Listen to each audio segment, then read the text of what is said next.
Hello, welcome to Homely Home. നമ്മൾ ഇന്നിവിടെ കാണാൻ പോകുന്നത് നല്ല ഒരു കണവ റോസ്റ്റിൻ്റെ റെസിപ്പിയാണ്. നമുക്കപ്പോൾ പെട്ടെന്ന് കണ്ടു നോക്കാം എങ്ങനെയാണിത് പ്രിപ്പയർ ചെയ്യുന്നതെന്ന്.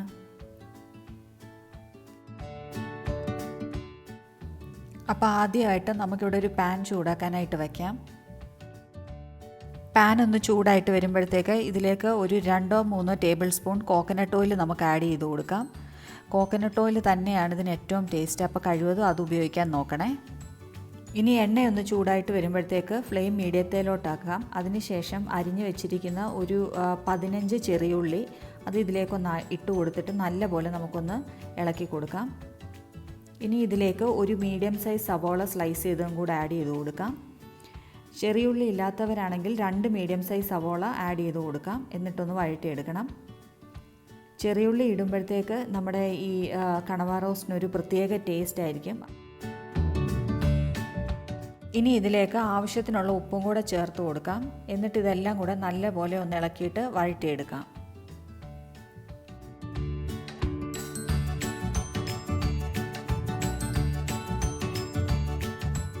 ഇനി സവോളയൊന്ന് വഴണ്ടി വരുമ്പോഴത്തേക്ക് ഇതിലേക്ക് നമ്മൾ ക്രഷ് ചെയ്ത് വെച്ചിട്ടുള്ള ഇഞ്ചിയും വെളുത്തുള്ളിയും അതൊന്ന് ആഡ് ചെയ്ത് കൊടുക്കാം.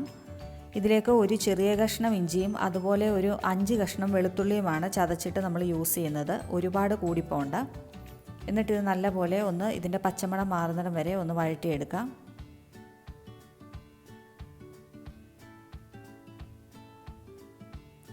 ഇനി ഇതിലേക്ക് നമുക്കൊരു 4 പച്ചമുളക് ഇതുപോലെ മുറിച്ചതൊന്ന് ചേർത്ത് കൊടുക്കാം. അതിനുശേഷം ഒരു 2 തണ്ട് കറിവേപ്പിലയും കൂടെ നമുക്ക് ആഡ് ചെയ്ത് കൊടുക്കാം. എന്നിട്ട് ഇതെല്ലാം കൂടെ നല്ലപോലെ നമുക്കൊന്ന് വഴറ്റിയെടുക്കണം. നന്നായിട്ടൊന്ന് വഴറ്റിയെടുക്കാം. നമ്മുടെ ഫ്ലെയിം മീഡിയത്തിലായിരിക്കാൻ ഒന്ന് പ്രത്യേകം ശ്രദ്ധിക്കണേ. ഇപ്പം നമ്മുടെ ഉള്ളി ഇവിടെ അത്യാവശ്യത്തിന് വഴണ്ട് വന്നിട്ടുണ്ട്. ഇനി ഒരു മീഡിയം സൈസ് തക്കാളി ഇതുപോലെ സ്ലൈസ് ചെയ്ത് നമുക്ക് ചേർത്ത് കൊടുക്കാം. എന്നിട്ട് ഇതെല്ലാം കൂടെ നല്ലപോലെ ഒന്ന് ഇളക്കിയിട്ടൊന്ന് വഴറ്റിയെടുക്കാം.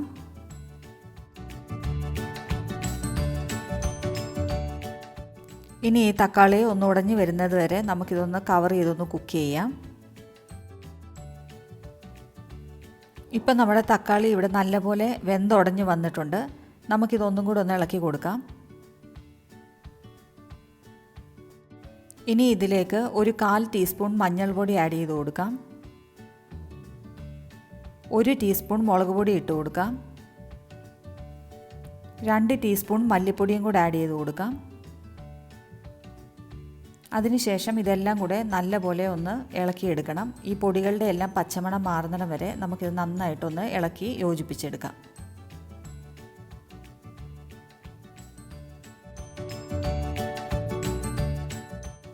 ഇതിലേക്ക് ഒരു 2 ടീസ്പൂൺ പെപ്പർ പൗഡർ ആഡ് ചെയ്ത് കൊടുക്കാം. പെപ്പറിൻ്റെ അളവ് നമ്മുടെ എരിവിനനുസരിച്ച് കൂട്ടുകയോ കുറയ്ക്കുകയോ ചെയ്യാം.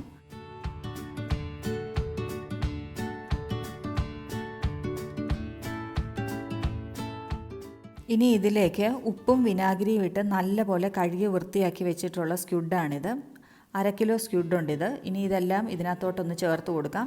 എന്നിട്ട് ഇതെല്ലാം കൂടെ നല്ലപോലെ നമുക്കൊന്ന് ഇളക്കി യോജിപ്പിക്കാം. നന്നായിട്ട് ഈ മസാലയൊക്കെ പിടിക്കത്തക്ക രീതിയിൽ നന്നായിട്ടൊന്ന് ഇളക്കി യോജിപ്പിച്ചെടുക്കണം.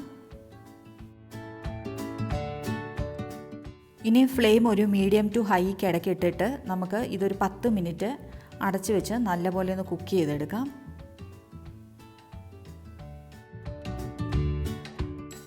ഇപ്പം നമ്മളിത് കുക്ക് ചെയ്യാൻ വെച്ചിട്ട് ഒരു 10 മിനിറ്റ് കഴിഞ്ഞിട്ടുണ്ട്. നമുക്കിതൊന്ന് ഓപ്പൺ ആക്കി നോക്കാം. ഇതിൻ്റെ ഇടയ്ക്ക് ഒരു 2-3 പ്രാവശ്യം ഇടയ്ക്കൊന്ന് തുറന്നിട്ട് ഒന്ന് ഇളക്കി കൊടുക്കണേ.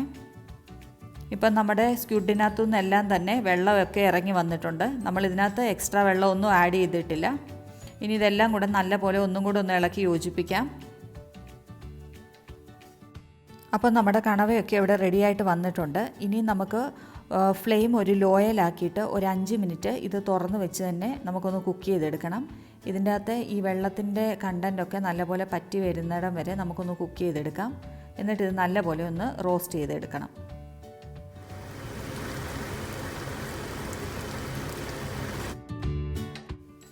ഇപ്പം നമ്മളിത് തുറന്ന് വെച്ച് കുക്ക് ചെയ്യാൻ തുടങ്ങിയിട്ട് ഒരു 5 മിനിറ്റ് കഴിഞ്ഞിട്ടുണ്ട്.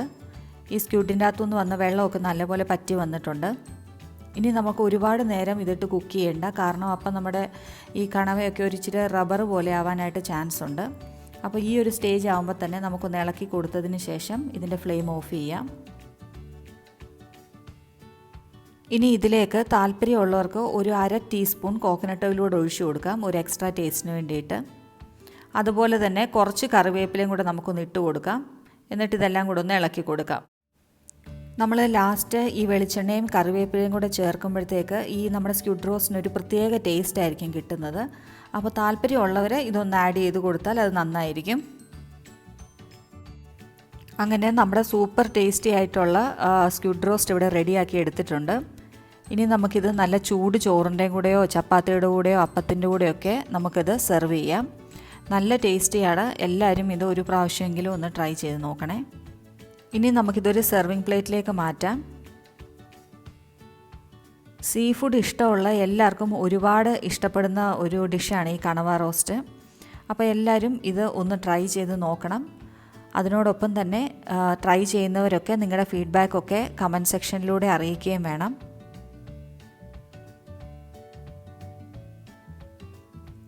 അപ്പോൾ thank you so much for watching the video.